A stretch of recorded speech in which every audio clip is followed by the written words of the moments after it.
Friday night with another massive one. 80,000 people packed the Coliseum for Hawthorn and Essendon. The Hollywood Hawks were in full swing, but gee, they were efficient as well. Yeah, they're such a great side to watch when they're doing this, moving the ball from one side to the other. I reckon under Sam Mitchell, they're just about one of the best coached sides in the AFL at the moment because they transition so well from D50. Their kicking is fantastic. You see that one there from Carl Amon, just put it right on top of Nick Watson. They've got the forward line that can take advantage of that.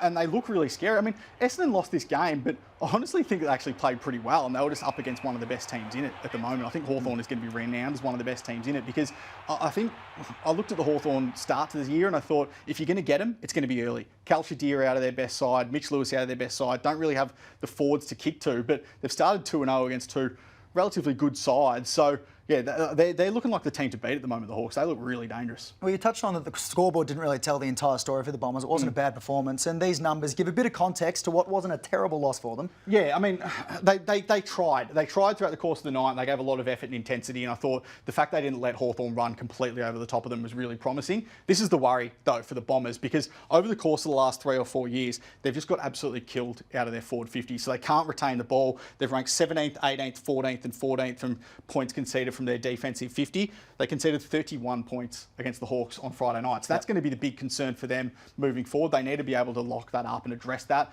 But otherwise, I thought they were relatively impressive. I mean, I think they get a pass mark for this. I think Hawthorn's going to be one of the best sides of the year. I thought their effort and their intensity around the ground was great. I thought Archie Perkins had a really good second half in particular. A few question marks around Mason Redmond starting in the midfield and just how long it took them to make that switch for Sam Durham to go in there. But I think once they sort those issues out, they could be a really competitive football side this year, Essendon. Hawthorn's efficiency a big part of it. Let's have a look at some of their precision kicking, which really played a big part in that win. Yeah, and particularly from this set move. So this is last week against Sydney, and we see just within 2 kicks, they get the ball out of their D50, out of their defensive goal square and into their forward 50 where they can really make a stand. And it was a set play, and I like this. I like giving an opposition the side a test in terms of trying to stop us, and they just couldn't stop them here, Sydney, and they do it again on Friday night. So this is against Essendon, where they just run and they gun and they move the ball so quickly from their D50. So this is the efficiency that we spoke about before. 2 kicks, it winds up in a goal for them. Connor McDonald kicks the goal in the end.